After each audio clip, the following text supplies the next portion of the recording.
la información y toda la investigación que nos va a traer nuestro invitado especial en la tarde de hoy. Sin más pues, inauguro pues esta actividad y le doy la palabra pues a la profesora Julia. Muchas gracias, doctora Virginia. Bien, ¿cuál va a ser la metodología de este conversatorio? ¿Sí se escucha, Juan María? Nosotros vamos a llevar a cabo 3 temas tratando de realizar una visión holística del derecho penal, tomando como tema principal esta pandemia universal, el coronavirus, y en su mutación denominada COVID-19. Primero vamos a tener la sesión de los expertos donde cada uno va a hablar por 15 minutos. Empieza el doctor Juan María, le sigue la doctora Aida Jurado, luego sigo yo. Una vez culminada esas 3 presentaciones, damos inicio a una mesa redonda. En esa mesa redonda vamos a llevar a cabo preguntas entre nosotros mismos para discutir los panelistas y preguntas con los diferentes estudiantes. Los estudiantes van a tener oportunidad en ese momento de llevar a cabo todas las preguntas o inquietudes que ustedes tengan. Hoy vamos a admitir otra vez a el doctor Juan María, ya. Esa es la metodología que vamos a llevar a cabo. Entonces, sin más preámbulos, Juan María, sí, perdón. Inicia con el tema testeo de legitimidad para el derecho penal en tiempos de coronavirus. Los micrófonos son tuyos, Juan María. Perfecto, muchísimas gracias. ¿Se escucha bien? Sí, sí se escucha. Sí. Bueno, muy buenas tardes para todos. Quería agradecer a la profesora Arango esta gentil presentación tan amable. Siempre recuerdo su libro de Introducción a la Teoría Jurídica del Delito. Además compartimos este interés común por los temas de derecho penal empresarial, así que un honor estar aquí. Lo mismo con la profesora Jurado, a quien bueno, tengo el agrado de conocer hoy, digamos, por primera vez, y a mi querida amiga Julia Sáenz, que como bien decía Julia, ya uno pierde la objetividad cuando hay una gran amistad. Pero bueno, la verdad que estoy muy agradecido y admirar, Julia, todo el entusiasmo y la fuerza y la capacidad de trabajo y el compromiso con el derecho penal y su difusión en nuestros países. Realmente estoy muy agradecido. Y bueno, y queridos estudiantes, la verdad que también con la presencia de ustedes, estos encuentros con esta nueva modalidad o nueva normalidad que atravesamos, siempre son enriquecedores. Por supuesto me gustaría estar caminando por el centro histórico de tan bella ciudad, ¿no? O un pequeño paseo en bicicleta y por qué no ir a la isla Taboga una tarde, ¿no? Pero bueno, quedará para otro momento.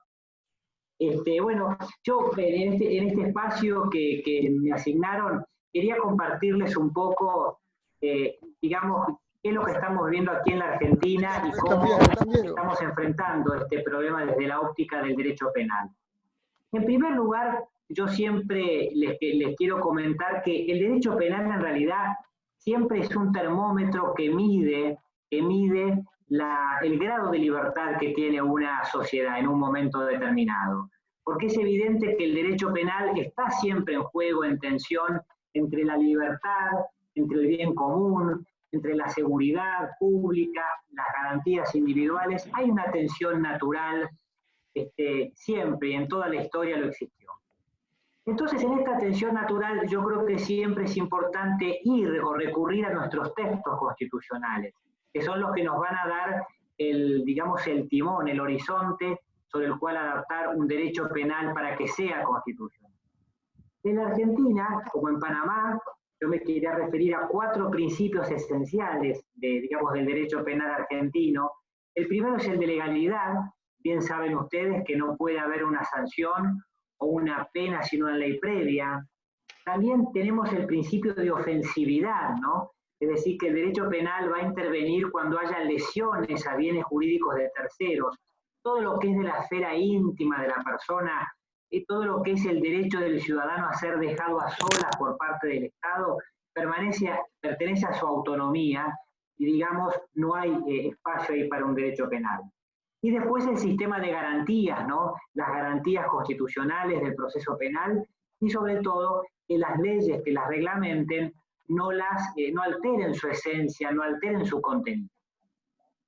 En esa inteligencia, yo quisiera hablarles del contexto de emergencia constitucional, del delito penal concreto de la desobediencia a unas normas de cuidado en la pandemia y algunas cuestiones procesales si alcanza el tiempo. Como en todos los países, se ha decretado en la Argentina, en realidad estamos viviendo una situación que no es un estado de sitio, pero sí están suspendidas determinadas garantías como la libre circulación y en algunas actividades, la actividad comercial, la actividad laboral.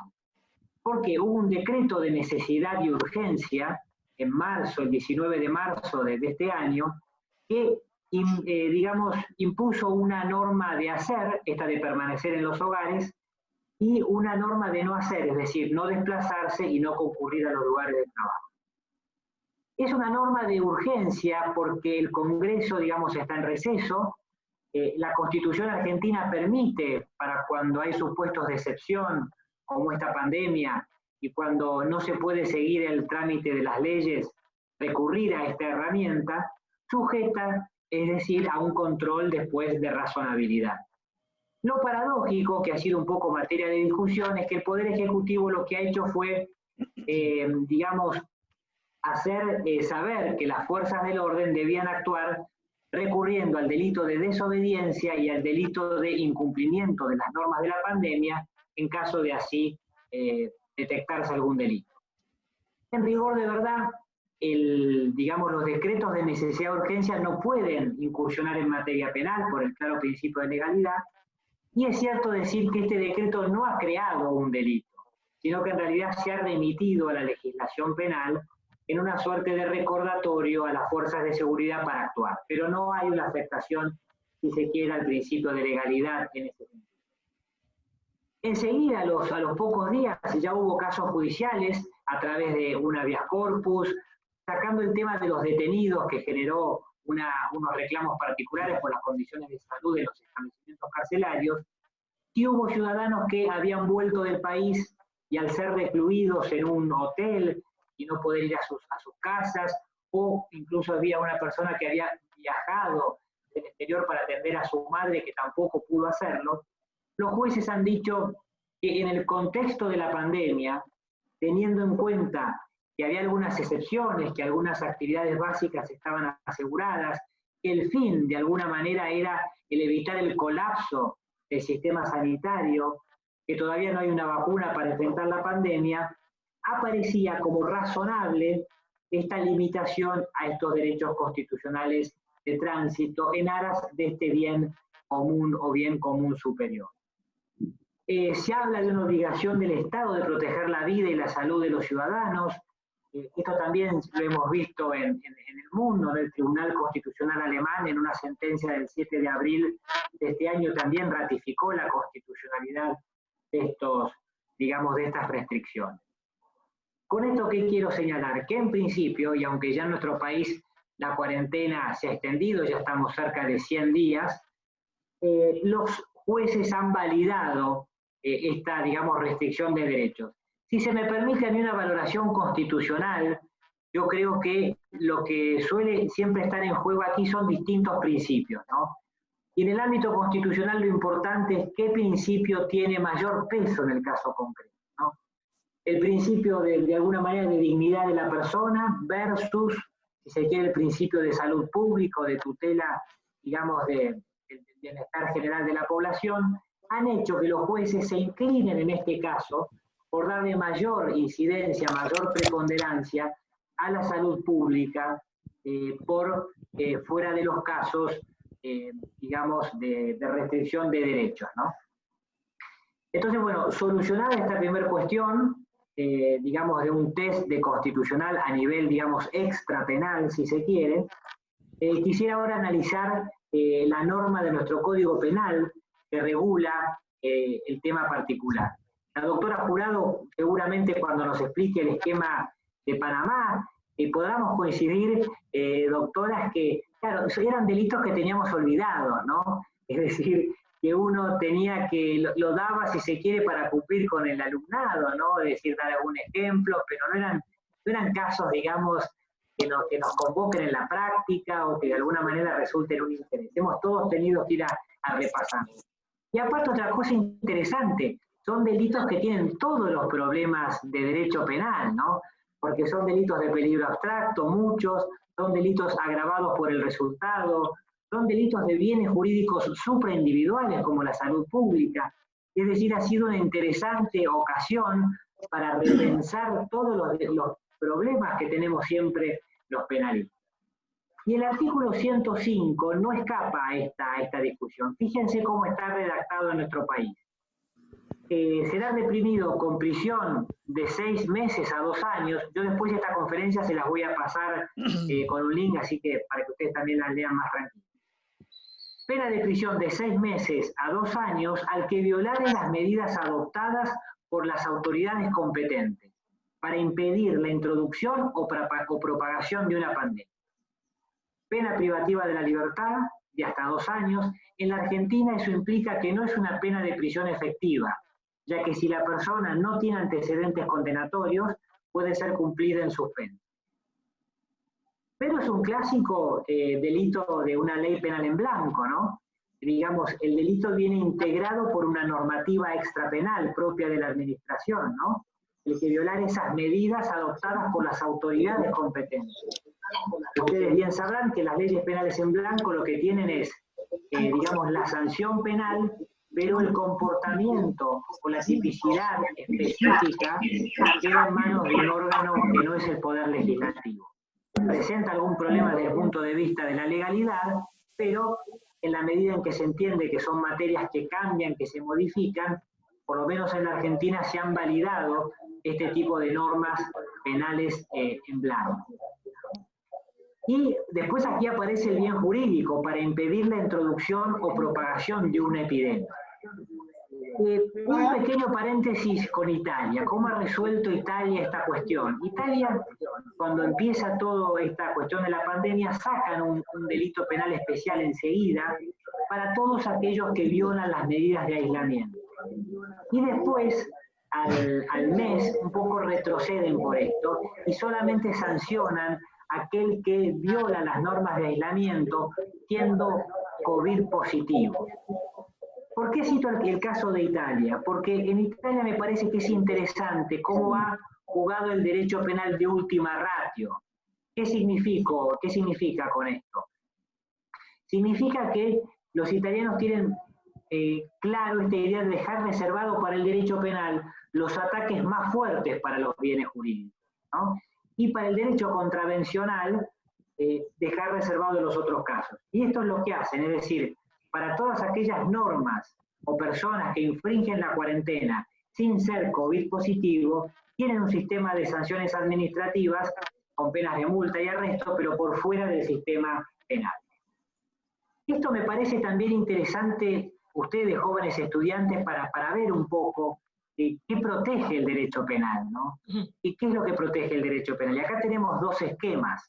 Tenemos un esquema más bien tradicional de von List, donde el derecho penal protege bienes jurídicos, y entonces ahí todos los delitos de peligro abstracto entran necesariamente en crisis.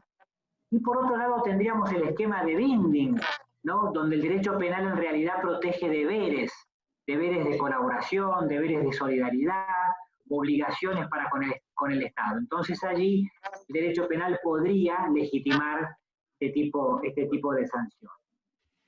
Bien, en la Argentina, bueno, al otro día de instaurada la cuarentena en la provincia de Santa Fe, en una provincia cercana a Buenos Aires, 3 personas estaban practicando deporte en un club social, fueron detenidas y a los días se les decretó un auto de procesamiento, que significa el someterlos a proceso para luego llevarlos a un juicio oral, diciéndose que no importaban que no estén contagiados, no importaban que no tengan el virus, porque esto era un delito de peligro abstracto, ¿no?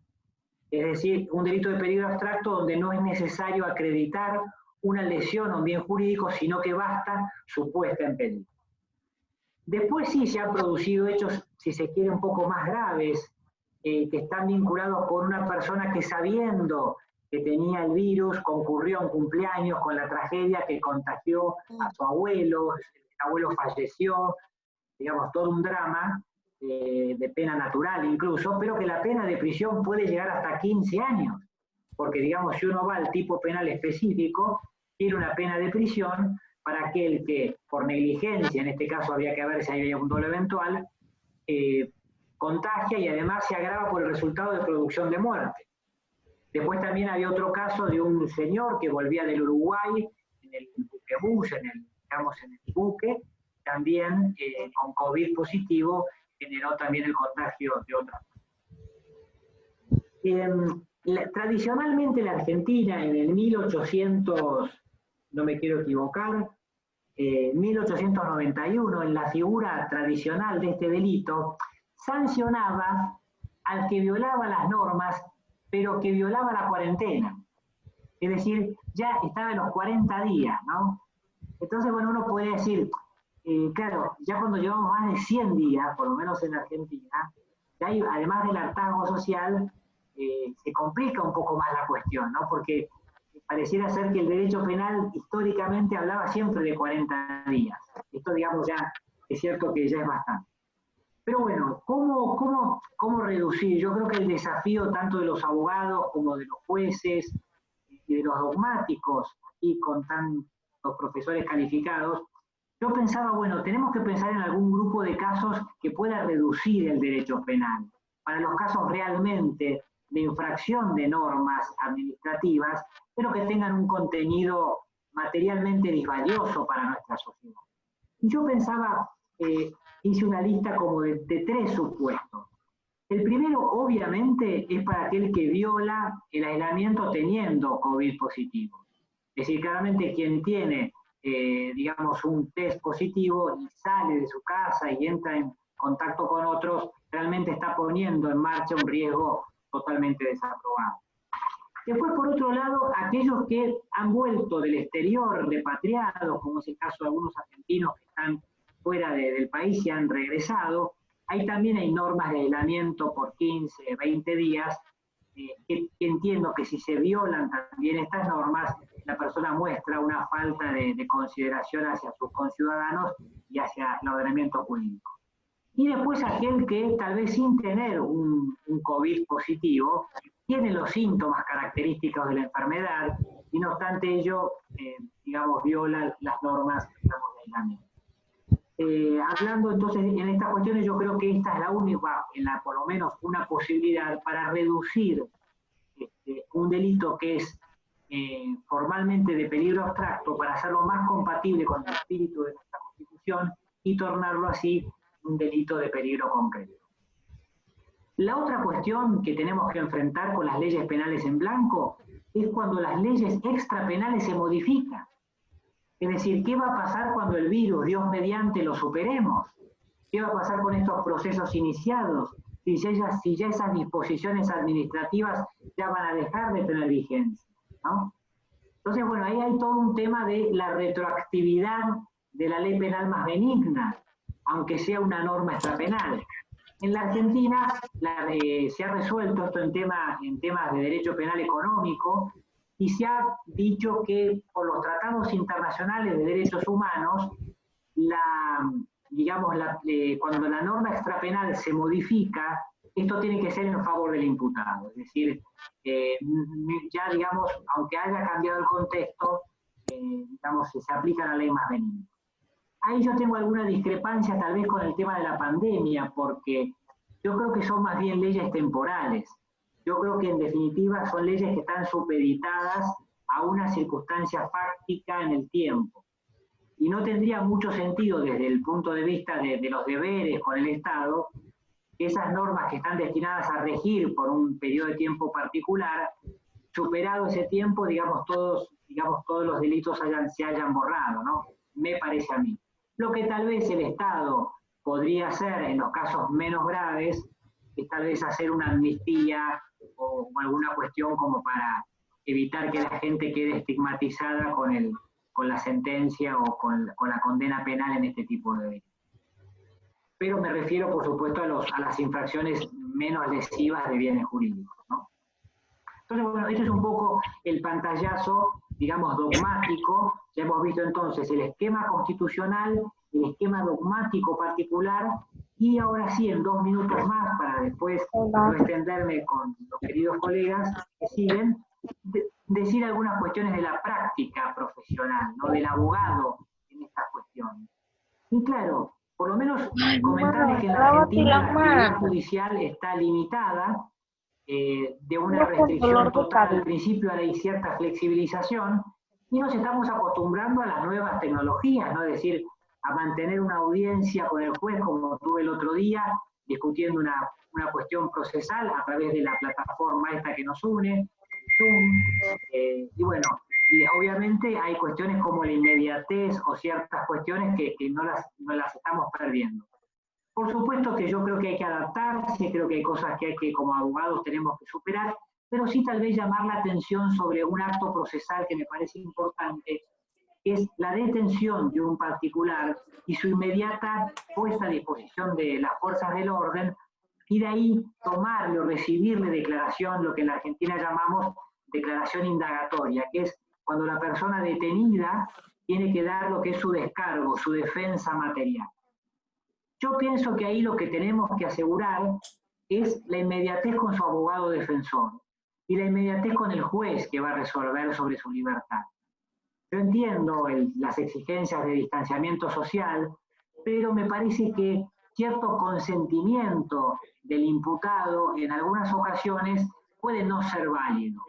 ¿En qué sentido? Porque claro, quien está privado de su libertad y tiene que prestar declaración en un centro de detención inmediatamente de haber sido detenido, no tiene esas condiciones de paz espiritual, tranquilidad, contacto con su defensa, para poder organizar su estrategia, para poder organizar aquello que desea manifestar. Entonces me parece a mí que en eso tenemos que no claudicar, digamos, de los derechos de nuestros asistidos, de los derechos humanos de los detenidos, para siempre, más allá de la emergencia, asegurar este principio de dignidad de la persona. Bien, entonces como conclusión, y viendo muchos jóvenes estudiantes, llamarlos a la reflexión sobre la importancia de que nuestro derecho penal siempre esté en línea con la Constitución. Nuestro derecho penal es el derecho constitucional aplicado. Digamos, no es que cada profesor quiera llevar agua para su molino, para su materia, ¿no? Pero la doctora Virginia, la doctora Ida y Julia, que compartimos esta pasión por el derecho penal, podríamos decir que el derecho penal es donde realmente se juegan los bienes jurídicos más elementales de la sociedad, ¿no? Entonces, bueno, esta emergencia lamentable que todos atravesamos y que la vamos a superar, no nos implique claudicar de estos derechos, no nos implique claudicar de una interpretación constitucional del derecho penal para que, bueno, esta, digamos, excepción no implique una restricción más allá de lo razonable, digamos, de nuestra libertad. Bueno, he querido ser puntual para quedar después a disposición de las preguntas de ustedes y gracias por su atención. Muy bien, excelente, como siempre, Juan María. Vamos a darle la palabra a la doctora Aida Jurado, quien nos va a conversar sobre el coronavirus y los delitos contra la salud pública. Tiene la palabra, doctora. Gracias, Julia y profesor Juan María, bienvenido. Ha sido un placer escucharlo. Doctora Virginia, mucho gusto verla nuevamente por las pantallas. Estudiantes, bienvenidos. Aquí veo algunos colegas, profesores, Raúl Sanjur, Carmen Rosa, bienvenida igualmente. Sí, en realidad el tema que voy a tratar de manera más puntual es precisamente uno muy vinculado a lo que Juan María ha estado explicando desde la justicia y de derecho penal argentino. Me quiero referir al artículo 308, estudiantes, del Código Penal, precisamente sobre la base de que este es un artículo que como ya de alguna manera dijo Juan María, en nuestro país pues parecía como letra muerta, y es en circunstancias como las que estamos viviendo cuando se ha destapado, ¿no? Le hemos inyectado un poco de insulina y ha salido a la palestra. Primeramente que nada, si los estudiantes tienen sus códigos penales a la mano, sería bueno buscar este artículo y leerlo, porque sobre la base de ese contenido es sobre el cual quiero hacer algunas acotaciones. El artículo 308, que específicamente dice: quien propague una enfermedad peligrosa o contagiosa para las personas o infrinja las medidas sanitarias adoptadas por las autoridades competentes para impedir la introducción o propagación de una enfermedad, será sancionado con prisión de 4 a 6 años. Si se trata de una enfermedad contagiosa, la pena será de 10 a 15 años de prisión. Como ven, y después de haber escuchado al doctor Juan María, la sanción penal nuestra es bastante alta, bastante elevada. Algunas acotaciones primarias con relación a la tipicidad objetiva que se deriva de este artículo. Sin duda alguna se trata de un delito que está dentro de ese engranaje del bien jurídico, seguridad colectiva, que implica pues ese compromiso que tiene el Estado de proteger la vida, la integridad, los bienes de las personas, pero como sociedad, como comunidad, no de manera individual. Y de manera específica dentro de este contexto, la salud pública, que implica pues la protección de esa condición de salud que está el Estado obligado a proteger y que tiene, sin duda alguna, un rango constitucional. El artículo 109 de la Constitución Política de la República de Panamá insta pues al Estado a velar por la salud de la población de la República de Panamá. Si nos vamos entonces al tema ya del tipo objetivo, quiero resaltar más que todo el tema que está relacionado con la conducta. Del artículo 308 nosotros esgrimimos dos modalidades delictivas bien puntuales. Una es propagar una enfermedad peligrosa o contagiosa para las personas, y la otra modalidad es infringir las medidas sanitarias adoptadas por las autoridades competentes para impedir la introducción o propagación de una enfermedad. Importante distinguir cuando uno analiza este tipo de comportamientos o de estructuras dogmáticas, tener muy claro y precisar el lenguaje que se utiliza en la redacción. Hablar de propagar supone hacer llegar, difundir, extender, y hablar de infringir es simplemente, entre comillas, simplemente no cumplir o actuar en contra de las normas. Pero también deriva de ese texto una expresión que sale del contexto penal y que lo tenemos que encontrar en las normativas administrativas de salubridad, que es enfermedad, que entender por una enfermedad. Y si nos vamos a la Organización Mundial de la Salud, nos vamos a encontrar que esta la define como una alteración o desviación del estado fisiológico de una o varias partes del cuerpo por causas en general conocidas, manifestadas por síntomas y signos característicos y cuya evolución es más o menos previsible. Por lo tanto, hay que hacer una diferenciación de una enfermedad y lo que debemos entender por una enfermedad peligrosa o contagiosa, que ya tiene otras connotaciones. La Organización Mundial de la Salud no define exactamente o no utiliza la expresión contagiosa, sino la expresión infecciosa, y que en el lenguaje especializado científico médico se equipara lo que es contagioso con transmisible y con infeccioso. Y para eso habría que describir que se trata de enfermedades causadas por microorganismos patógenos como las bacterias, los virus, los parásitos o los hongos. Estas enfermedades pueden transmitirse directa o indirectamente de una persona a otra. Teniendo esto como, diríamos, expresiones claves, vámonos a la modalidad que más nos interesa y que puede estar alcanzando una situación de más sensibilidad actualmente en Panamá. Y es el tema es la modalidad de infringir las medidas sanitarias adoptadas por las autoridades competentes para impedir la introducción o propagación de una enfermedad. Fíjense que sin duda alguna yo comparto lo esbozado por el doctor Juan María, por el hecho de que hay situaciones de carácter constitucionales y de derechos fundamentales que están en juego en este momento frente a la descripción de esta norma penal. Siento que hay sin duda alguna una afectación a la garantía de legalidad, de la cual emerge el principio de taxatividad que ustedes todos han estudiado en Derecho Penal General. A partir de allí, la problemática con relación a las normas penales en blanco, y yo agregaría otro tema, que es el de la prohibición de doble juzgamiento.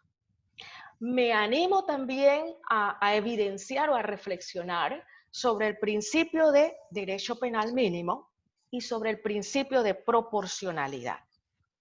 Si bien es cierto, nuestro Código Penal establece en su artículo 12 la probabilidad y la posibilidad de que existan normas penales en blanco dentro del contexto de penales, no menos cierto es que también insta a que el hecho punible debe estar expresado y redactado de forma inequívoca, precisamente para evitar que el ciudadano común entre en esa situación de desconocimiento de lo que implican las prohibiciones o las exigencias de cumplimiento de las normas penales.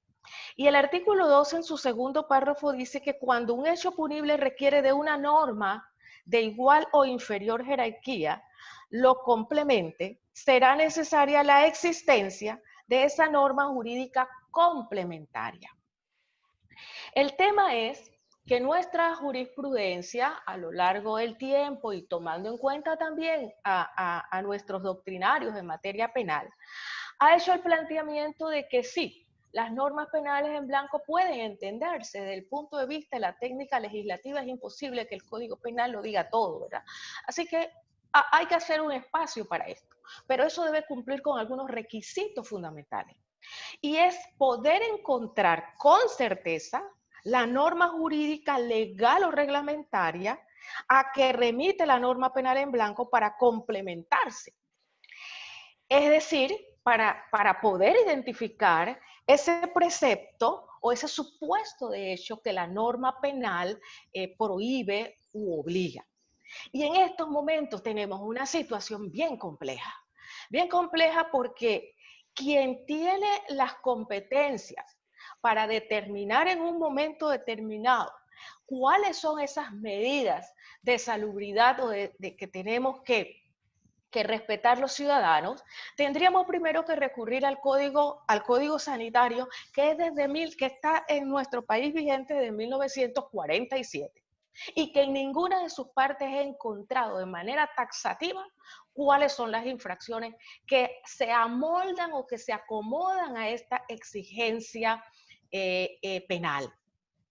Y peor aún, en estos momentos si bien es cierto, el Código Sanitario ofrece esa competencia a las autoridades de salud, en este caso el Ministerio de Salud, producto de algunas reformas que se dieron, porque resulta ser que el Ministerio de Salud entra también en un poco de colisión con este Código Sanitario en función de que el Ministerio de Salud fue creado en 1969. Tenemos que hay cualquier cantidad de disposiciones desde enero de este año que varían incluso esas medidas sanitarias. Las extreman en un momento, las disminuyen en otro momento. Entonces el ciudadano común no tiene con certeza, o no tenemos con certeza, el saber qué es lo que se prohíbe o qué es lo que no se permite. Hay una página que encontré en internet de la firma forense de Icasa, que ha hecho un recuento de todos los decretos y resoluciones que se han emitido en estos momentos a raíz de la pandemia. Y es increíble la cantidad de decretos, de resoluciones, de decretos alcaldicios, de comunicados. Entonces, no sabemos a qué responder el ciudadano común. Otro tema que surge también es que de la descripción que se haga de la conducta punible, dice los requisitos para entender que es admisible una norma penal en blanco, es que esa norma complementaria cumpla con las exigencias de claridad, concreción y precisión. Y es exactamente lo que no hay en este momento. Traía a colación el tema de la prohibición de doble juzgamiento. Es por el hecho de que si los propios decretos que se han creado en estos últimos meses nos dicen que hay sanciones, y en efecto han impuesto sanciones de carácter administrativo y bastante altas, que han habido sanciones hasta de $100,000. Nos dice que o sea, hay sanciones de carácter administrativo, pero también hay una regulación de carácter penal. Nuestra Constitución prohíbe eso, prohíbe ese doble juzgamiento, y dice el artículo 32 que nadie será juzgado sino por autoridad competente y conforme a los trámites legales y no más de una vez por la misma causa penal, administrativa, policiva y disciplinaria. Sin embargo, la jurisprudencia ha dado respuesta a esto, en el sentido de que podemos entonces tú me estás diciendo que yo se da dentro de la misma jurisdicción, es decir, hay doble juzgamiento dentro de la jurisdicción penal. Por lo tanto, sí pudiera haber una sanción penal y una sanción de carácter administrativa. Por lo tanto, ese criterio jurisprudencial que se ha venido sosteniendo desde hace mucho tiempo, como que inhibe el poder entrar en ese camino. Simplemente por criterios jurisprudenciales, porque pareciera que si entendemos la norma constitucional en sentido estricto, no debiera ocurrir esto. El otro tema, y ya para ir terminando, es el del derecho penal mínimo. Y nuestro código establece que la legislación penal solo debe intervenir cuando no es posible utilizar otros mecanismos de control social. Se instituye el principio de su mínima aplicación. Y aquí nos vamos a encontrar con una situación. ¿Este principio para quién es? ¿Este principio es para el legislador que crea la norma penal o es un principio que debe tomar en cuenta el juzgador al momento de hacer la interpretación y la adecuación de los hechos ante las descripciones penales? Y sin duda alguna, este tema que nos trae a colación y la descripción que hace el Código Penal nos coloca en una situación de que este problema lo puede resolver la jurisdicción administrativa. ¿Por qué traerlo a la jurisdicción penal cuando la jurisdicción penal además es extremadamente oneroso para el sistema de justicia? Todo lo que involucraría tomar una causa de esta naturaleza y llevarla a su fin, y que como dice nuestro expositor argentino, al final del túnel vamos a encontrar o indultos, o amnistía, o cualquier situación que al final nadie va a quedar verdaderamente haciéndole frente a esta responsabilidad. Y para terminar, quiero puntualizar en el principio de proporcionalidad, que nos indica nuestro artículo 6 del Código Penal que la imposición de las penas y medidas de seguridad responderán a los postulados básicos consagrados en este código y los principios de necesidad, proporcionalidad y razonabilidad. Fíjese en ese texto, la última, la segunda normativa que sale, la segunda conducta que sale del artículo 308, dice: infringir las medidas sanitarias adoptadas por las autoridades competentes para impedir la introducción y propagación de una enfermedad será sancionada con prisión de 4 a 6 años. Aquí estamos hablando es de ¿qué? De una enfermedad que no necesariamente tiene que ser contagiosa, por lo que estoy entendiendo. Sin embargo, el texto en conjunto se refiere a enfermedades contagiosas o peligrosas. Porque incluso el siguiente párrafo, la siguiente letra dice: si se trata de una enfermedad contagiosa, o sea, transmitir, infringir medidas sanitarias relacionadas con enfermedad, pareciera entender en mi inteligencia que genera una prisión de 4 a 6 años. Pero si es contagiosa, la sanción será de 10 a 15 años de prisión. El mínimo de esa pena es igual al mínimo de un homicidio doloso. Un homicidio doloso simple. Pero hay algo que me llama más la atención. Fíjese que infringir la medida sanitaria de cualquier enfermedad generaría una sanción penal de 4 a 6 años de prisión. Infringir las medidas sanitarias de una enfermedad contagiosa generaría una pena de 10 a 15 años de prisión, más elevada que la de propagar la enfermedad peligrosa o contagiosa, que creo que debe ser lo más grave, porque propagar la enfermedad es o colocar el virus por todas partes, o tener el virus o la bacteria y transmitirla.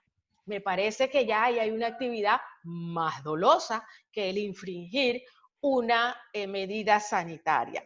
En ese orden de ideas, creo que son los aspectos que nos generan o que nos invitan a reflexionar sobre esas descripciones penales que suelen hacer nuestros legisladores, muchas veces apartados de lo que en principio se conoce como los principios fundamentales y básicos del Código Penal y que parecieran muchas veces ser letra muerta, a pesar de que son el encabezado de toda la estructura penal. De esa manera, entonces, agradezco pues que me hayan puesto atención. Muchísimas gracias, profesora Aida Jurado. Tengo un reto después de estas dos excelentes exposiciones que me antecedieron, tratar yo de hablar un poquito con respecto a la convencionalidad. Fíjense, yo siento que esta situación que estamos viviendo, y lo ha dejado explícito tanto el doctor Juan María con la doctora Aida Jurado, nos han demostrado que ni los abogados, ni los médicos, ni nadie está preparado para solventar situaciones de esta clase. Tenemos normas jurídicas, pero a veces normas jurídicas tan complejas que no sabemos cómo ni en qué momento la vamos a utilizar. Y otras que son normas jurídicas que han dado respuesta a compromisos internacionales con la comunidad internacional que igual no sabemos cómo realizar.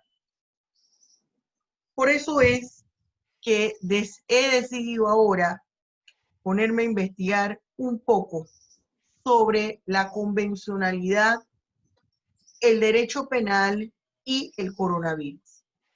Este conversatorio va a girar en torno a 3 preguntas. Primero, ¿qué es la convencionalidad? El término convencionalidad viene del instrumento internacional Convención Americana de los Derechos Humanos o Pacto de San José. Por eso hablamos de convencionalidad. ¿Qué quiere decir control de la convencionalidad? Que se va a fiscalizar, se va a tratar de advertir si nuestro derecho positivo incluye, incorpora esas normas, esos principios, esos derechos humanos, esos mecanismos jurídicos de protección a los derechos humanos que contempla, en este caso, la Convención Americana. Y en lo que respecta al derecho penal, lo contempla. Nosotros tenemos que partir primero de la base que nuestra Constitución tiene 2 artículos que abren la puerta al derecho internacional y a todas aquellas normas que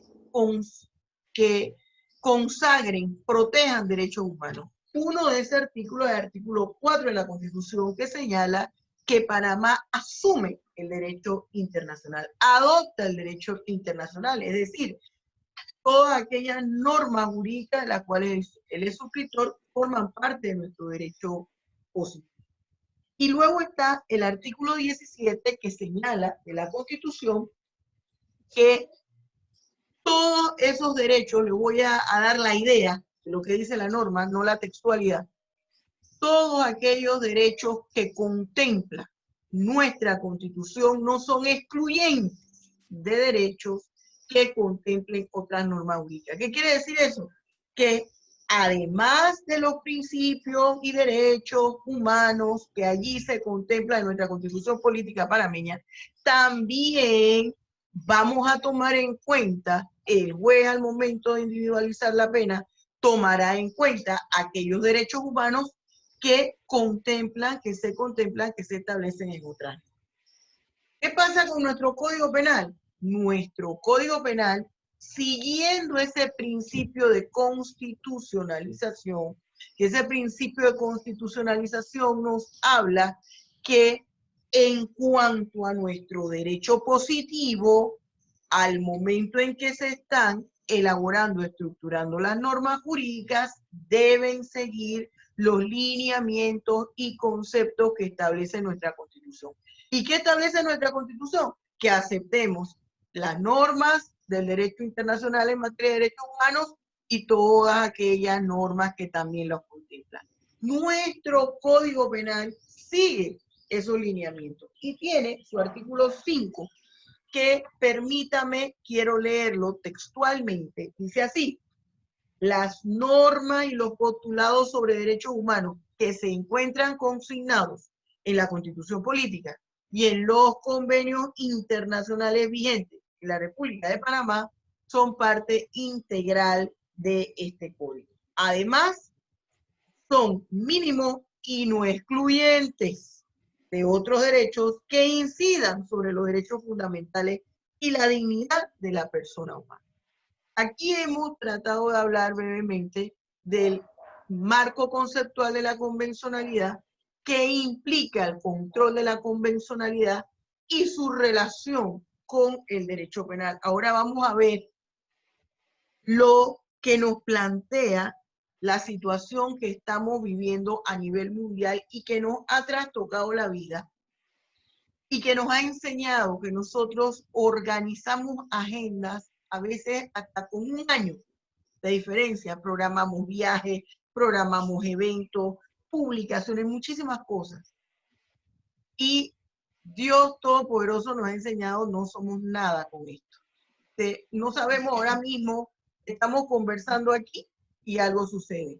Ayer, antier, estábamos dictando la clase todos nosotros en nuestros respectivos países y estaba suscitándose un terremoto en México. No sabemos qué va a pasar.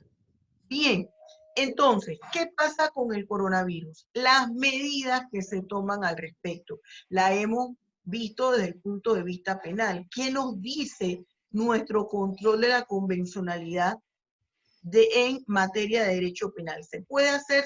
¿No se puede hacer? ¿Hay extralimitación del derecho penal?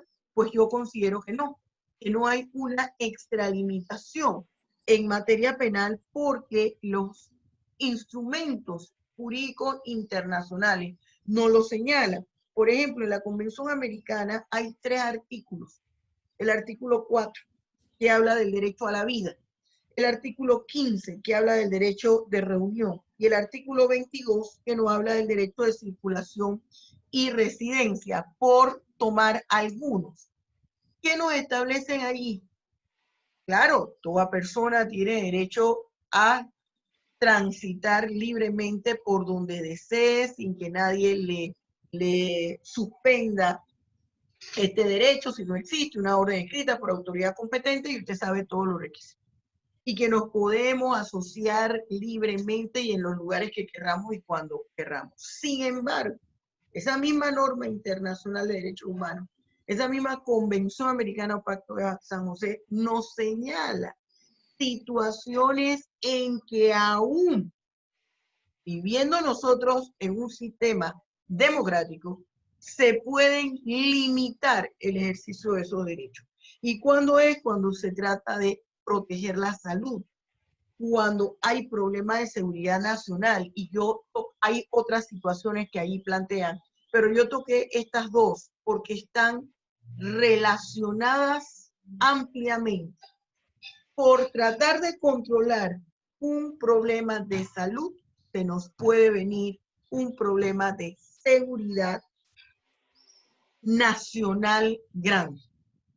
Nosotros queremos controlar el que se expanda el virus. Ya no sé si decir virus o bacteria, porque tampoco en eso los expertos se han puesto de acuerdo.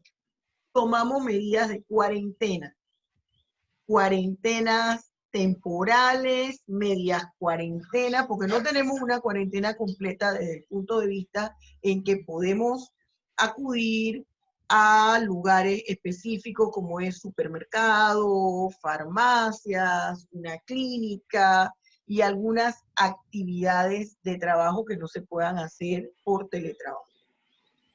Con estas implementaciones de cuarentena se suspende absolutamente el bloque en materia del sector privado, exclusivamente los comercios. Y yo escuchaba con mucha pena cuando señalaba una persona del sector privado y decía, pero bueno, ¿qué es lo que pasa que no se levanta la cuarentena? Vamos a tener entonces un país sano pero pobre. ¿Qué es más importante, tener salud o tener dinero? Me pareció este comentario bastante desatinado, porque si usted se acelera y se reabren los negocios y hay una mayor crisis, su problema económico va a ser peor. Entonces, ¿qué sucede? Si llegado el momento, como se está sucediendo ahora, hay un repunte del virus, o que este virus tome un comportamiento no esperado por los expertos epidemiológicos y se tenga que decir, vamos a cerrar todo, bancos, farmacias, supermercados, son situaciones que ya vimos que no hay nada que sea descabellado. Y hay personas que viven del día a día. Vamos a pasar de un problema de proteger la salud, que ya es un problema nacional, al problema de seguridad nacional. ¿Qué medidas se toman al respecto? ¿Cómo podemos hacer? ¿Hay violación de los derechos humanos? ¿Hay violación de los derechos humanos cuando no se lleva a cabo en su debida forma el derecho penal, cuando estamos utilizando en el sector educativo plataformas virtuales que no todas las personas tienen, cuando una persona necesita hacerse una cirugía urgente y no está, si es, por ejemplo, un problema de cadera y no aguanta los dolores, pero no se puede operar porque es bajo su riesgo, que tome esa bacteria y la persona no tenga los medios económicos para irse a hacer la cirugía a a un hospital privado, ¿qué sucede allí? Estaría el Estado violentando, extralimitándose en el uso de su jus puniendi del derecho penal por tratar de proteger y salvaguardar los derechos de todos, es una situación un poco difícil y compleja. Yo siento que por más conversatorios que nosotros tengamos al respecto del tema, siempre van a quedar cosas inconclusas, porque cada quien va a hablar desde su perspectiva y de su verdad. La propagación de esa enfermedad, si es infecciosa o no, si esto cumple con los lineamientos de la OMS. Ya la OMS la determinó hace mucho tiempo como la pandemia. ¿Qué yo puedo hacer? Si debido a mi trabajo yo tengo que apersonarme a la universidad a retirar un documento o porque soy autoridad y solo se van a reunir las autoridades y los demás profesores. Vamos a decir que en la Facultad de Derecho haya que hacer una reunión y que no se pueda hacer vía Zoom y tengan que ir los directores de departamento, el decano y el vicedecano y hay un contagio. ¿Quién tiene la responsabilidad ahí? Las personas están acudiendo a su lugar de trabajo por una situación que no podía ventilarse bajo otra perspectiva. ¿A quién se le va a poder interponer una acción penal por ese contagio? ¿Quién va a proteger esos derechos humanos? ¿Dónde entraría en este caso ese control de la convencionalidad? ¿Y qué puedo hacer yo? Soy la rectora o la vicerrectora y tengo que estar ahí, o la directora del departamento y tengo que estar ahí, y me niego a ir, sustentando esto, amparándome en mi convención americana, amparándome en la Constitución, amparándome en el derecho penal.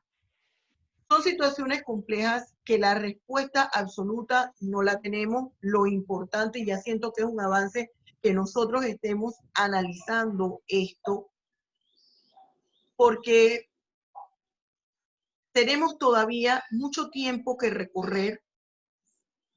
Yo les tengo noticias y estoy de acuerdo con algo que comentaba la profesora Virginia cuando nos estaba señalando donde preparar ya el material del segundo semestre. Y decía, a mí me parece que el otro año también vamos a estar en esto. Y yo creo que sí, porque mientras no exista un tratamiento viable, una forma viable que no sea la cuarentena, todos nosotros vamos a estar en riesgo. Y todos nosotros podemos ser víctimas de acciones lícitas y de acciones ilícitas. Y pues nosotros hemos visto diferentes comportamientos de la sociedad.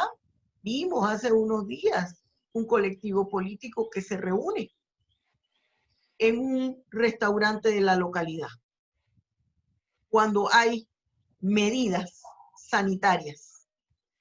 Pero si nosotros le preguntamos, ellos van a tener su verdad.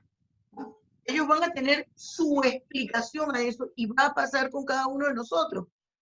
Si tenemos un fuerte dolor de estómago o una migraña horrible a las 3 de la mañana y tenemos que salir para el hospital o ir a buscar a una farmacia hospitalaria un medicamento y nos para un policía. Mientras nosotros hacemos el ejercicio mental de explicarle al policía y ese dolor ahí haciendo efecto, usted quiere darle una cachetada y va a aumentar el problema. El policía le va a dar una explicación y bueno, dolor de cabeza, usted pudo esperar a que pasara el periodo y a las 5 de la mañana ya usted salir, pero usted tiene su verdad también. Bien, jóvenes, esto era lo que yo quería aquí traerles como comentario. Ya me he pasado 2 minutos. A modo de reflexión, nosotros tenemos que cambiar y modificar nuestros modelos de conducta, de comportamiento en todo. Tenemos que hacer una reingeniería de todo nuestro ser, de cómo nos conducimos, de cómo laboramos y estar preparados ante cualquier situación que se nos presente.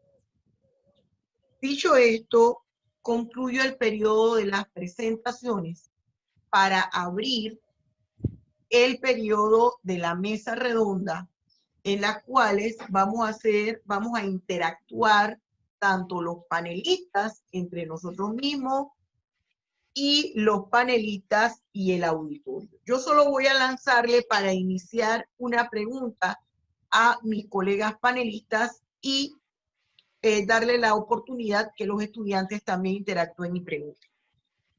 Nosotros hemos visto aquí todas las dificultades que confrontan tanto la hermana República de Argentina como nosotros aquí en Panamá.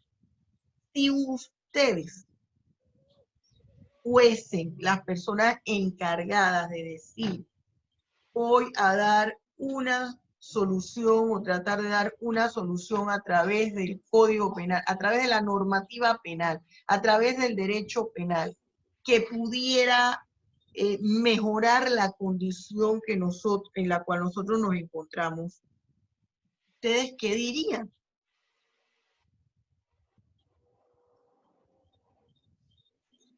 A ver, no sé si Juan María, tú quieres decir algo. Bueno, y después permiso. Bueno, gracias. Gracias y felicitar a ambas por la brillante exposición de las dos, ¿no? Que me ha dejado mucho que pensar y he tomado muchas notas.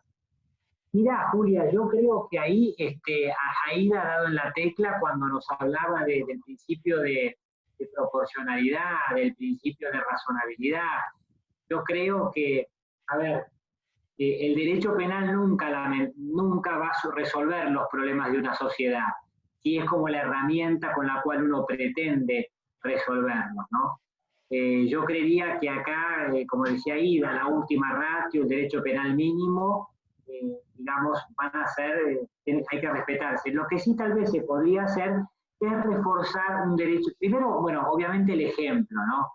Y el ejemplo de nuestras clases dirigentes, eso creo que es importante, ¿no? Porque como bien también decía Julia, creo que hay mucho que se explica con la actitud de quienes conducen los países.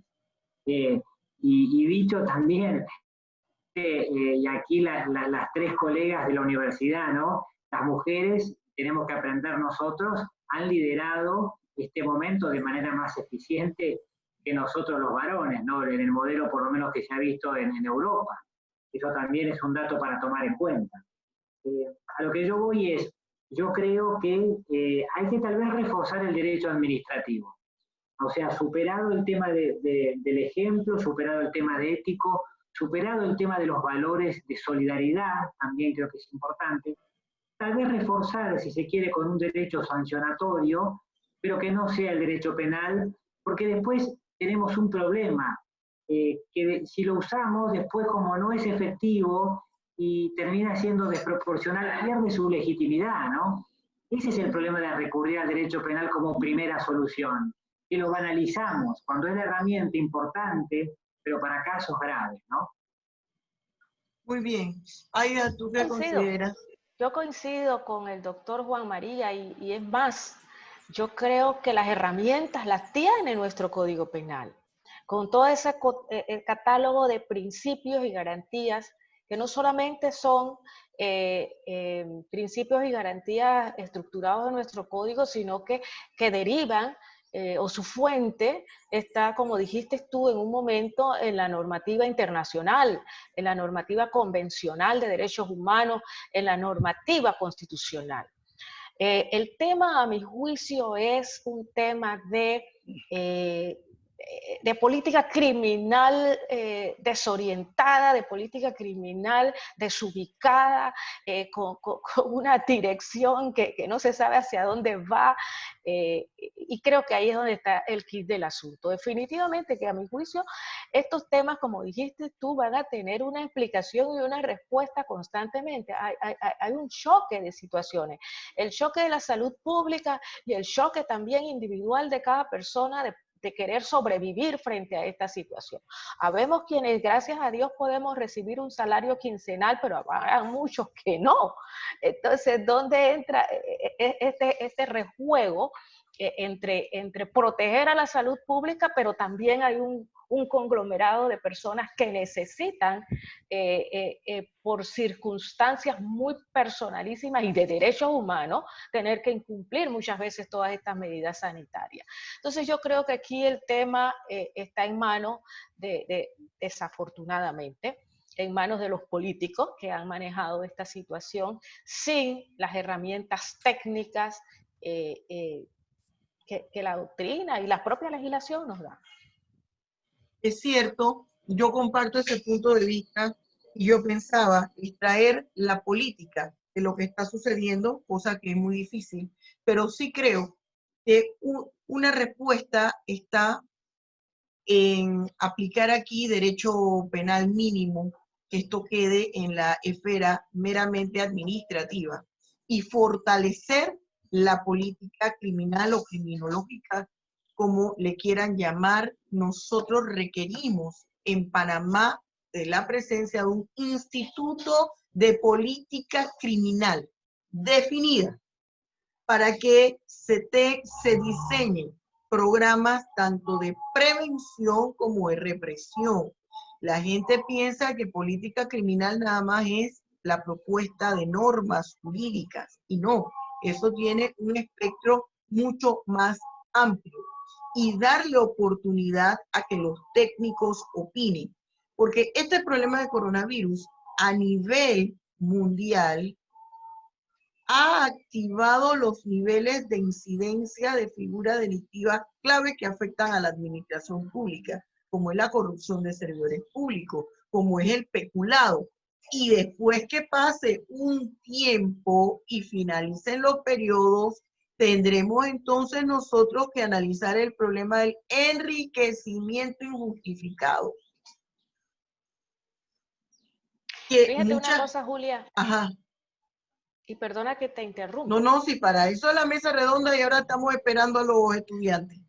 Fíjate, frente a lo que estabas planteando, ayer vi una resolución de la Corte Suprema de Justicia, Ajá, donde decía, instaba a los funcionarios, visto que se han aumentado los casos de coronavirus entre los tribunales, los funcionarios de los tribunales, lo instaba a que siguieran las medidas sanitarias sob sanción administrativa o penal. Una resolución de la Corte, cuando son personas que obligatoriamente tienen que ir a sus lugares de trabajo. exacto. Personas que tienen que coger transportes colectivos para ir a sus lugares de trabajo. Personas que necesitan estar en la calle para ir a sus lugares de trabajo. Entonces, como tú, como órgano del Estado, estás lanzando esa amenaza. La situación no deja en ese sentido de ser preocupante, ¿no? De ser preocupante. Sí, es una situación muy difícil y esto genera muchos contratiempos, genera estrés en las personas, genera ansiedad y lastimosamente a veces la persona no sabe ni qué hacer.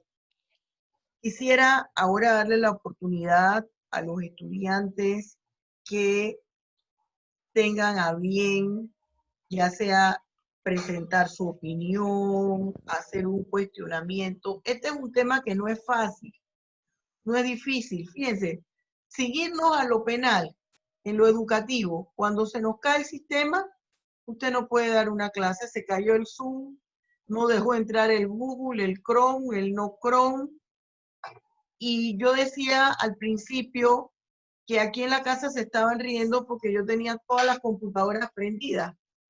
porque en esta semana mi Zoom, o no sé si dice el técnico que él cree que es el Google Chrome, pues tenía fallos y estaba dando la clase y pum, te salía, y después de las 12 decía, y no trabajo más. Bueno, ese y no trabajo más es mío, no le dejaba, no dejaba entrar y salía, y yo, eso me generaba una ansiedad que me dio migraña, y digo, no, hoy voy a tener todas las computadoras. Una cosa así insignificante.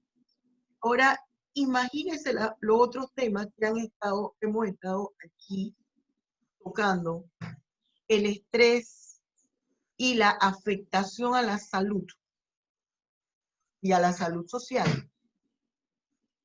que esto conlleva. A ver, mis queridos y entusiastas juristas panameños, los Profesora, yo jóvenes, quiero hacer una pregunta. dígame, profesor Pastor, dígame. Ajá. Profesora, yo le quisiera hacer una pregunta al profesor Juan María Rodríguez. Me pareció muy interesante y quisiera saber por qué él dice que hay un delito de peligro abstracto. Esa es mi pregunta. Sí, bien, doctor, gracias por la pregunta. Mire, acá si uno ve, digamos, el texto, yo le voy a mostrar aquí exactamente lo que dice el texto del artículo 205. Dice, ¿no? Será reprimido con prisión de 6 meses a 2 años el que violare las medidas adoptadas por las autoridades competentes para impedir la introducción o propagación de una epidemia. La doctrina tradicionalmente lo ha considerado de peligro abstracto porque no se requiere un contagio efectivo.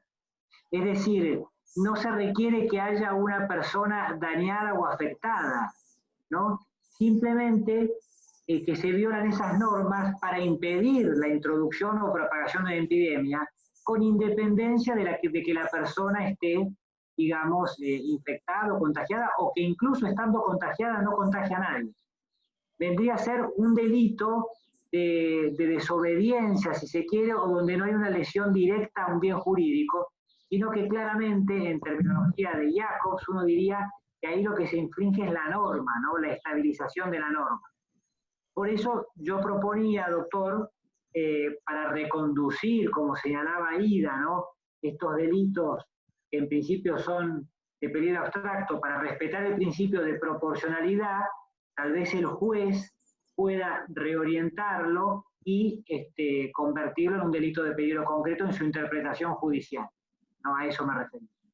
Gracias, profesor. ¿Alguien más quisiera participar? Sí, buenas tardes. Buenas tardes. Si se me escucha, quisiera dirigir una pregunta a la doctora Aida Jurado sobre su explicación del artículo 308, y ahora que el doctor Juan María Rodríguez reiteraba lo que enuncia el respectivo Código Penal argentino al respecto, sería interesante hacer la comparación. Porque en mi opinión el Código argentino directamente habla de pandemia y se va a lo que por definición se trata de una enfermedad infecciosa, transmisible, contagiosa, como lo señala la Organización Mundial de la Salud. Sin embargo, en nuestro Código Penal, con la poca formación que tengo hasta ahora de jurista, podría decir que hay una cierta oscuridad. Y si nosotros le damos este artículo incluso a un lingüista que haya estudiado la interpretación de textos, o por ejemplo a un juez, como decía el doctor Juan María, es muy famoso el magistrado de la Corte Suprema de Estados Unidos, Neil Gorsuch, que se declara textualista, ¿verdad? O exegesis en el caso de la interpretación textual de la ley. Nosotros vemos que se establecen 2 sanciones. La segunda está clara para la interpretación al decir que si se trata de una enfermedad contagiosa, la pena será de 10 a 15 años de prisión. Sin embargo, en el primer tipo de sanción, que es una pena más corta, ¿cómo yo puedo determinar allí el grado de peligrosidad? Porque se descarta el contagio, puesto que ya hay una sanción para el contagioso.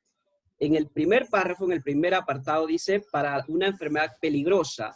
Entonces, ¿cómo se va a determinar de manera taxativa, de manera inequívoca, que se trata de una enfermedad peligrosa? ¿En qué aspecto? Porque pandemia, por definición, son enfermedades transmisibles. Eso está, como reitero, en el segundo apartado de la sanción estipulada, está claro a mi concepto. Sin embargo, en el primero, tengo problemas para saber a quién he de asignar esa penalización que contempla nuestro Código Penal en su artículo 308. Entonces, doctora, no sé si usted me podría brindar luces al respecto. Bueno, mira, primeramente creo que el legislador, cuando utiliza el lenguaje peligroso, cometió un error, porque no hay enfermedad peligrosa propiamente. No hay una definición científica de lo que significa enfermedad peligrosa. Lo que existe es enfermedad contagiosa, porque si a eso vamos, todas las enfermedades son peligrosas, las enfermedades del corazón son peligrosas, la diabetes es una enfermedad peligrosa. Así que en ese orden de ideas, yo creo que debemos omitir al momento de interpretar esa expresión de enfermedad peligrosa. Y ubicarnos en el contexto de lo que significa la enfermedad contagiosa, que como ya les manifesté en un momento, tampoco la Organización Mundial de la Salud utiliza exactamente esa expresión de contagiosa, sino que lo asimila a enfermedad infecciosa o enfermedad transmisible, que es lo que se supone es lo que ocurre con la pandemia. Entonces, si se trata de propagar una enfermedad contagiosa, a mi juicio, allí quizás entremos en una situación de debate. A mi juicio, allí sí hay un comportamiento lesivo, porque estás lastimando, vulnerando, quebrantando el bien jurídico que es la salud pública al contagiar. Situación distinta la percibo en la otra modalidad, que es la de incumplir, ¿no? Ya ahí sí creo que el término, la condición ahí de peligrosidad sí se ve más identificada. Bien, tiene la palabra Erika Hines. Sí, pues, buenos días. Buenos días. Erika, el micrófono. El micrófono. Ahora sí se escucha. Ahora sí. Ahora sí se escucha. Como decía, pues buenas tardes, distinguidos catedráticos. Pues mi pregunta va dirigida a la profesora Aida Jurado. Bien, en caso tal de que hablaba acerca de lo establecido en el Código Penal, acerca de lo que estableció, pues, de la pandemia, en caso tal, mi pregunta va en hilo a lo que estableció el compañero anterior. Pues, ¿qué pasa con esas personas, pues, que poseen los síntomas y se niegan a lo que es la prueba de hisopados que pasan recurridamente casa por casa? Porque en caso tal de que él mienta de que posee los síntomas por miedo a hacerse la prueba, incurra lo que es contagiar a su propia familia o personas alrededor que estén de esa persona, pues ¿qué pasa con ella como tal? Pues porque no existe o yo no he visto como tal una reglamentación en cuanto a si es obligatorio o no esa prueba como tal hacia las personas pues que poseen síntomas o los que no.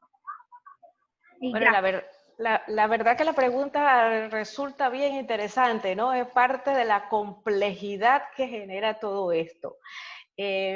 Negarse a hacerse una prueba de hisopado, por ejemplo, no la ubico como un tema que tenga una identificación dentro de una norma regulatoria. Pero lo que sí te puedo asegurar es que médicamente, desde el punto de vista de salud, los médicos, los funcionarios de salud, no pueden realizar en el cuerpo de la persona nada que la persona no quiera dejarse hacer. Eso es un tema y además está fundamentado dentro de la garantía de la la identidad de la persona, la intimidad de la persona, el principio de intimidad. Así que ahí hay una situación bien, bien compleja, que cuál será entonces la respuesta jurídica para el que no se deje hacer la prueba y lo que hace es transmitirla. Pienso que en lo personal, pienso que se estaría afectando un derecho personalísimo, que es el derecho a la intimidad, y que está asociado con los protocolos médicos. Bueno, yo sí quiero opinar sobre eso, lo que está la pregunta, porque es bastante interesante, porque en materia de derechos fundamentales, cuando entramos al conflicto entre el derecho a la salud y el derecho a la intimidad de la persona, o el derecho a la libertad de no someterse a ese tipo de tratamiento, hay que tomar en cuenta varias situaciones. Y en el caso de una pandemia, ya cambia toda la situación.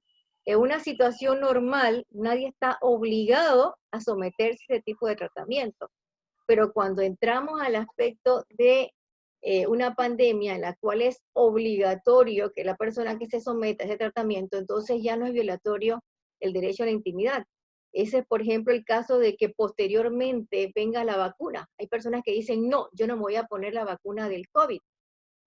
Y resulta que en estos casos, por razón de un problema de pandemia, el derecho a la salud está por encima del derecho a la libertad de la persona. Porque puede ser que la persona se rehúse a la vacuna por criterios religiosos.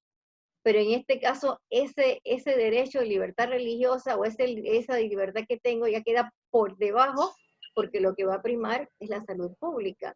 Entonces, eso es sobre todo en el caso que se ha dado, por ejemplo, en los casos de los testigos de Jehová, en el caso de las inyecciones, ¿verdad? Por razones de ciertos grupos de personas que no están de acuerdo con las vacunas, con los tratamientos médicos, en los cuales en casos de pandemia es obligatorio y supongamos el médico que va a realizar ese tipo de tratamiento no se considera, ¿verdad?, que está actuando en contra de la ley, sino es un comportamiento perfectamente justificado. No puede ser considerado, ¿verdad?, como un hecho punible desde el punto de vista del médico. Pero hay que tomar en cuenta, ¿verdad?, la situación de pandemia que ahora mismo vivimos, que si nos imponen la vacuna, todos necesariamente nos vamos a tener que someter a ella, porque aquí lo que está primando es la salud de la comunidad sobre mis intereses personales. Entonces, ahí no hay ningún tipo de afectación. Digo, para aquellos que lo quieran revisar, por ejemplo, en la obra de responsabilidad penal por actos médicos, ahí tocamos el aspecto, ¿verdad?, de las libertades fundamentales del sujeto, cómo quedan en determinadas situaciones, ¿verdad? Porque lo que prima es el interés salud pública o el interés la vida de la persona sobre los demás intereses. De manera, pues yo solamente quería hacer esa acotación. Pero profesora, el tema está en que nadie ha dicho que es una obligación hacerse ese examen. ¿Dónde está escrito que es una obligación? No, pero no se requiere, digo, fíjese, ahí volvemos a la costumbre. ¿Qué no nos han impuesto a nosotros? La mascarilla. ¿Qué nos ha impuesto a nosotros? El que no tomen la temperatura. Algunas cosas han sido contempladas, ¿verdad? El caso de la mascarilla. Pero en el caso de eso, digo, podría alguien alegar, bueno, que no está escrito en una norma, pero el asunto es hasta qué punto, ¿verdad?, la persona se puede rehusar si está primando la salud pública en este momento. Y peor aún. Y su derecho constitucional, sus derechos fundamentales están violados. Desde el punto de vista mío, yo digo que no. Porque está por encima la salud pública. Y peor aún, profesora, si yo no quiero abrir la puerta de mi casa. ¿Y si yo no quiero abrir la puerta de mi casa? Ah, bueno. Imagínense. El tema es que esa es otra cosa. Yo estoy hablando de situaciones en que la persona, ¿verdad?, puede entrar. Pero si usted no permite que la persona entre, ya ese es su palacio. Bueno, imagínense que van todas esas situaciones. Primero, el tema es entrar. Y segundo, vamos a aceptar que dejes entrar, pero no quiero que me toque. Bueno, pero por eso le digo, hasta ahora la jurisprudencia ha manifestado que hay que tomar en cuenta, es decir, es que los derechos fundamentales no son absolutos. Fíjate, la No, libertad estoy de de expresión. acuerdo. Estoy Yo no totalmente puedo de hablar acuerdo todo con lo que a mí me da la gana, y inclusive con los fake news, que decían que debía castigarse a las personas. No, ahí no está afectando a nadie, ese solamente está perturbando la tranquilidad de las personas, a menos que se trate de una perturbación muy grave como un delito de calumnia, un delito de injuria, entonces sí, puede castigarse. Pero hasta ahora digo, por lo menos digo, lo que he visto de jurisprudencia, la idea, ¿verdad?, que conflicto que se da entre las libertades fundamentales, y eso es algo que se va a tener que discutir posteriormente, como por ejemplo también los dispositivos esos que están diciendo, ¿verdad?, que las personas se los van a colocar para saber si es covidoso. Yo digo que es covidoso, ¿no? Si es covidoso o no es covidoso. Ese tipo de situaciones. Digo, son asuntos bastante complejos que deberán pues debatirse. Yo solamente le hago de mi apreciación, ya le quedará ya a los constitucionalistas pues entrar en ese aspecto más profundo y a ver qué dice la jurisprudencia sobre eso, porque todavía hay mucho debate sobre eso. Así Sí, es que esperamos. esto se presta a mucho análisis, porque pueden entrar en juego también otras situaciones que hemos visto en los medios de comunicación. Cuando se habla, yo estaba viendo un reportaje de CNN, la posibilidad de que muchas pruebas estuviesen contaminadas. Esto ha ocurrido en otros países, por ejemplo, había ocurrido en Estados Unidos. Son tantas situaciones que pueden surgir con respecto a este tema, que pueden llegar a ser el amparo.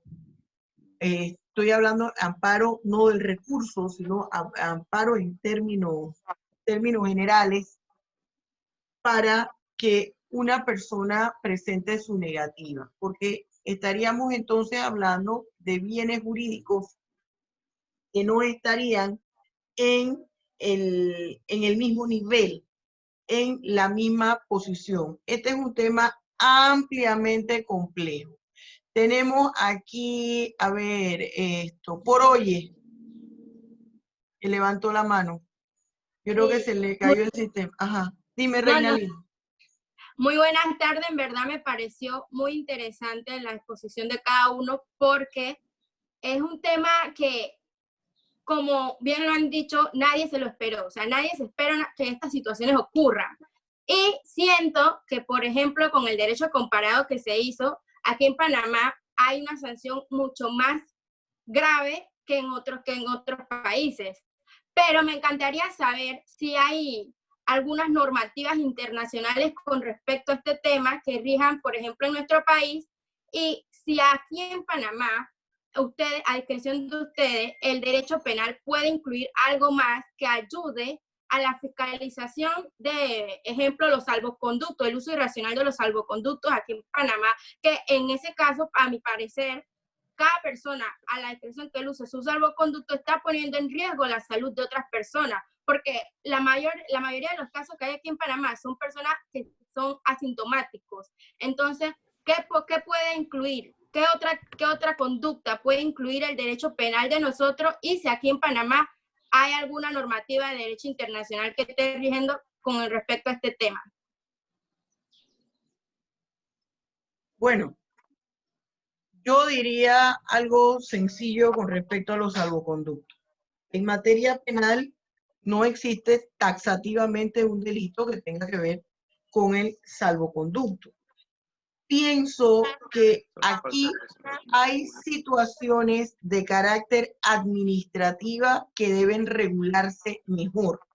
La expedición de salvoconductos no se deben dar porque es mi amigo, es mi compadre, estamos en el mismo grupo político. A veces hay personas que dicen, no, yo voy a pedir un salvoconducto para poderme dar una vueltecita por allí, porque no aguanto el encierro. Usted tiene que aprender a controlarse. Las personas en el holocausto no estaban en su casa con aire acondicionado o con abanico, o podían ir a la parte de atrás del patio de su casa. tenían una situación de confinamiento muy severa. Usted me puede decir, pero bueno, profesora, eso era otra realidad y otro contexto. Pero los seres humanos de ayer, de hoy, van a ser los mismos de mañana. Yo creo que eso debe atender a la parte administrativa, ser regulada, modificar ese procedimiento a través del cual se le están dando los salvoconductos a las personas, que en realidad sea algo efectivo, real, que la persona va a hacer. A mí me ha tocado y he tenido discusiones en el PriceMart, por ejemplo, que es el Día de la Mujer. Estoy con mi madre, que es una adulta mayor, y usa bastón, tiene una serie de problemas, y delante de nosotros habían 4 o 5 varones con salvoconducto, y estaban haciendo mandados para la casa. Y entonces yo le decía a la policía de seguridad, digo, oiga, y esta gente, y usted no tiene aquí una fila aparte para los discapacitados. Y la señora me dijo, es que tienen salvoconducto porque usted no se conoce las normas. Así tuvo la desfachatez de decirme. Porque están pensando que si yo tengo un salvoconducto, es para hacer lo que yo quiera, y que además del trabajo yo puedo parar en la farmacia a comprar algo o en el supermercado. El salvoconducto es exclusivamente para hacer la función por la cual, o la actividad por la cual se me está permitiendo salir. Entonces yo creo que ya ahí también es un problema administrativo, de fortalecer o mejorar el procedimiento a través del cual, el procedimiento que se está utilizando para otorgar los salvoconductos, y también un poco de más escrúpulos entre nosotros como ciudadanos, de entender que no es relajo lo que estamos viviendo. Mire, yo sé que el tema es apasionado, pero decía un profesor mío de la universidad que el tiempo es tirano. Y ya son las 2:04, las clases de ambas profesoras finalizan a las 2:10, y después no quiero que los muchachos tengan problemas con sus otros profesores y digan que los estamos reteniendo aquí. Hay que dar el cierre. Voy a darle primero la palabra a la profesora Virginia y luego concluyo. Profesora, tiene la palabra. Sí, yo quería señalar algo a los estudiantes, porque el asunto del COVID-19 ha tenido impacto en el derecho penal, porque siempre se ha considerado el derecho penal como la herramienta para castigar. Y en este caso, pues, el derecho penal, como sucede a veces, ha sido burlado, pongámoslo sencillamente. Ha sido burlado porque con tantas normas que se han creado en otros países, y que quiero decir, no es nueva porque viene del Código del 82, se reformó se derogó, y se reformó en el caso del virus VIH porque se incluyó la propagación del virus VIH-Sida. Luego se derogó y se incluyó nuevamente en el Código 2007. Con tanta sanción grave, nosotros vemos que el derecho penal no está funcionando para regular esa convivencia pacífica ciudadana en el caso de evitar la propagación del virus. Y es muy sencillo, porque ahí les dejo la idea a ustedes de que el derecho penal establece un mínimo de pautas de convivencia ciudadana, de regular el comportamiento de los ciudadanos. Pero en este caso nos enfrentamos a un deber ciudadano. Y aquí, sencillamente, si los ciudadanos no tienen ese deber ciudadano de no violar la cuarentena y de comportarse de acuerdo a cómo lo señalan las normas sanitarias, el derecho penal nunca va a funcionar, y podemos podemos crear una pena de muerte, igual va a pasar. De manera que yo solamente se lo dejo para ustedes que ustedes piensen que el derecho penal debe ser la última ratio legis. Claro está, la norma se creó en un momento para castigar ese tipo de hechos, pero me parece a mí que las sanciones son demasiado graves, tan desproporcionados, coincido, ¿verdad?, con los expositores. Y de manera que entonces, en este sentido, pues, el impacto es para el derecho penal, porque yo veo, pues, que esa prevención, esa norma preventiva, esa prevención que debiera ejercer una función en los ciudadanos no lo está haciendo. Entonces, solamente se lo dejo a ustedes para que piensen pues y quede claro de que el derecho penal no es la solución para todos los problemas que tenemos, y menos con el COVID-19. Entonces yo quiero pues brevemente pues agradecerle pues a los estudiantes su participación, agradecerle a nuestro invitado especial, Juan María Rodríguez Esteves, muy interesante su planteamiento, a la profesora Aida Jurado y la profesora Julia Sainz. Ahora a los invitados también del departamento, la profesora Carmen Rosa Robles, el profesor Ricardo Jim, el profesor Sanjur, que también pues, nos ha acompañado esta tarde. Les cedo la palabra, profesora Julia. ¿Profesor Muñoz? Sí. Y el profesor María Muñoz, que está aquí. Profesora Julia. Yo quería también agradecerle al doctor María Rodríguez Esteves, porque sé que aún cuando están también allá en cuarentena, el doctor tiene una agenda bien apretada a través de vía Zoom, y pudo sacar un tiempo para nosotros. Gracias, amigo. Tú sabes que te quiero a ti, a tu esposa. Soy una de tus fans. Ustedes pueden accesar a la página web del doctor y a la ponencia del doctor a través de mi página web www.doctorajuliasainz.com, y usted ve en la parte principal de la mitad hacia abajo hay un link que dice invitados académicos, y está el link del profesor donde usted puede compartir una gran cantidad de artículos que tiene el docente. Muchísimas gracias, Aida. Fue de lujo realizar este trabajo en equipo contigo. Le agradezco a todos los profesores que nos acompañaron, Carmen Rosa, el profesor Campo, el profesor Raúl Sanjur, el profesor Ricardo Jim, y les agradezco a todos los estudiantes. Tuvimos una sala llena de 100 participantes. Muchísimas gracias, profesora Virginia, por su tiempo y permitirnos realizar este tema, desarrollar este tema dentro del bloque de las actividades del departamento. Muchísimas gracias y nos vemos pronto.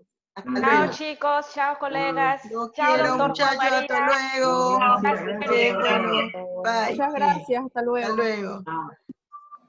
Gracias, hasta luego. Hasta luego.